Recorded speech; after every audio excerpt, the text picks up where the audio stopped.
All right, you guys, so we're in the absolutely beautiful Portugal. I was just getting a little bit maybe fed up with wind and rain and having to deal with darkness in the evening runs. And so Portugal has been absolutely lovely. But to get into it, today we're going to talk about zones. We're going to use heart rate specifically, but then also just talk about some of the benefits in the different zones. Zone training is something that's become probably more popular over the last couple of years. And so I've already done a video on zone training, but as I'm learning more, as I'm researching more, as I'm trying more of this, I really want to keep you guys updated with how I'm using zone training in my training to try and make the Paris Olympics, and then perhaps how you can use it at home. So let's get into this video. Let's chat about those zones and how you can use it in your training moving forward.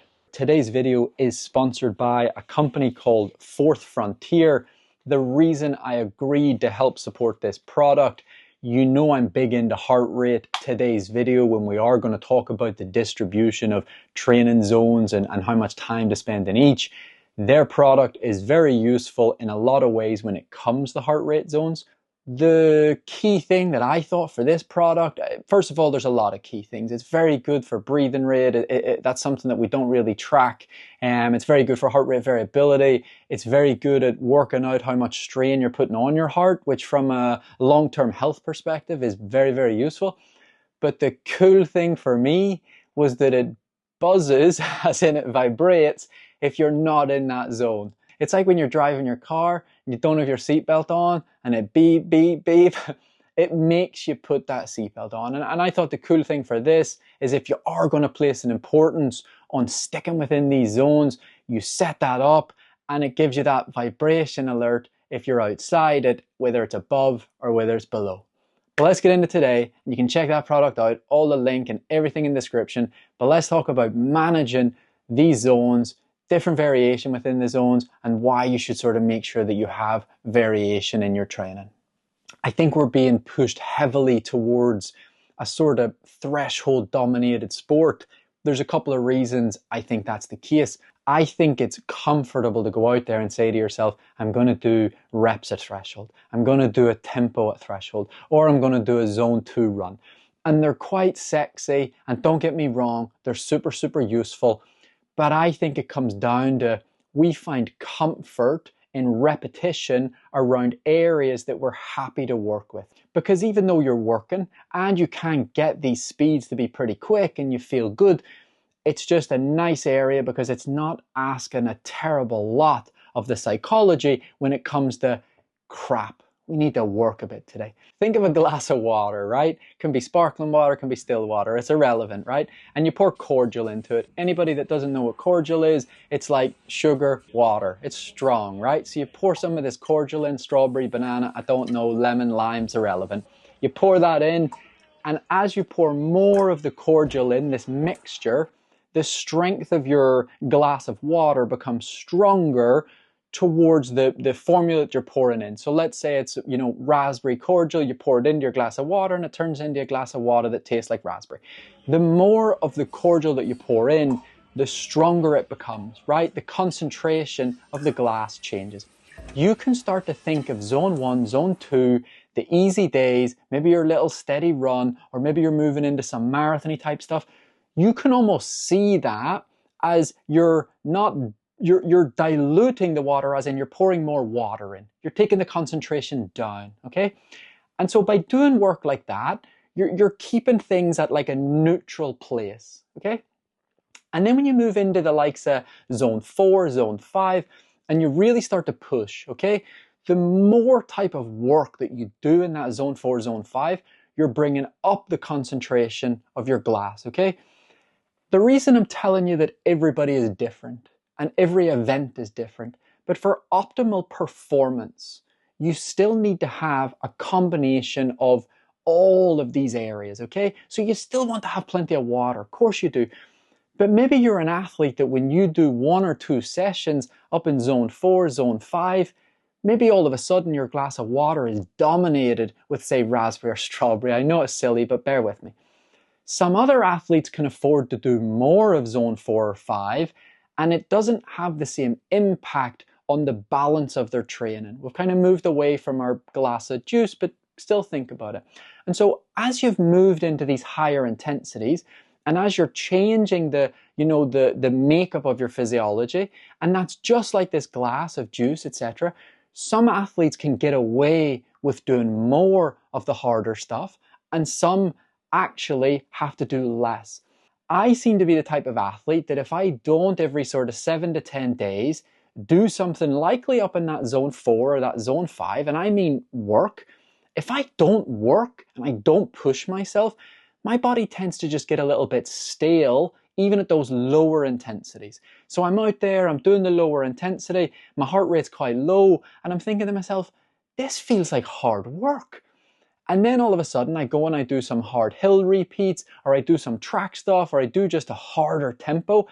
And all of a sudden I've likely changed, my bloody glass of raspberry from just being all water to now we've bumped it up and we've got it, pretty good.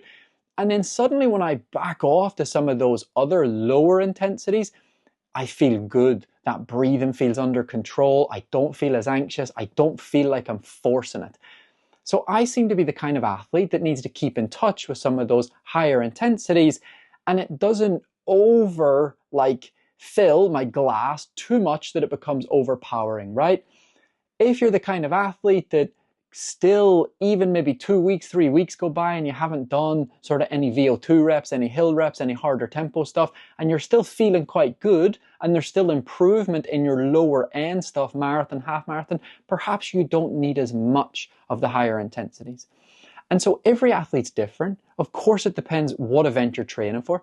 But if you're doing too much in zone 2, zone 3, maybe a little bit into zone 4, you don't really ever stretch your ceiling, okay? Zone 2 and 3 are brilliant at developing your foundation. It's so important. But you never want to get to a place that zone 2 and 3 almost become your zone 4 or 5. And what I mean by that is you could get your threshold pace to a really good place, okay? And that's awesome.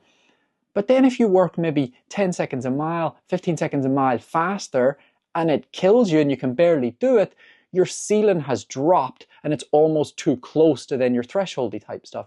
You always want that ceiling to be higher, which inevitably gives more space for zone 2 or 3 to also move forward, to get faster, or they're going to hit that ceiling and they can't possibly go higher. Variety is going to be brilliant for the body. Variety is going to be brilliant for pushing that physiology forward, but please start to think about what happens when you go 2 weeks, 3 weeks of only doing maybe zone 1, zone 2, zone 3, etc. And then what happens when you do add in some harder stuff? Does an improvement come really quickly? Be careful with how many days recovery perhaps you have to take after that harder stuff. There is a cost. That's the damage I was talking about. If you're like me and you have to include it every 7 to 10 days to top things up, you must be willing to then take more recovery time. Super important to absorb what you did before you move on to back into the thresholdy type work again. The little things I look out for is when I'm doing that lower end stuff, the zone 2, the zone 3, I look out for how am I feeling? How's the sort of like feeling from a mechanical perspective? How does that feel? Am I limited today? As in, can I not run at this pace for longer because of my breathing or because of my legs?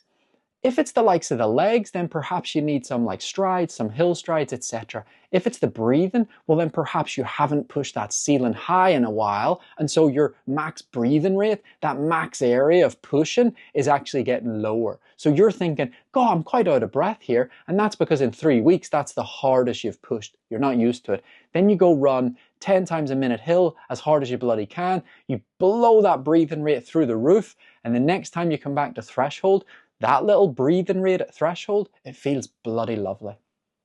Today, I really wanted to address finding that variety. Change it up a bit, chop and change it. Recovery time from zone 1, 2, 3, likely only 24 to 36 hours. When you start to move into zone 4, zone 5, you might need to take 48 to 72 hours. So use it. You can also use races to be your zone 4, zone 5 work. But do keep a good balance. Do start to think about how much of each of these different areas you should be working to find that optimum. And as always, enjoy your running. If you want more tips, the recovery stuff, nutrition stuff, psychology, you can check out joggingroom.com. More on the heart rate strap inside the description. Do check it out. Those vibration alerts, they are quite funny, especially if you do like to push, which I do. So every now and again I get a bzz, slow down, and it's like, okay. And you do pay attention because it keeps bloody buzzing. But check it out. Do me a favor, check out that stuff in the description, and take care. As always, happy running, be kind to yourself, be proud of yourself for all the work you're putting in, and well done.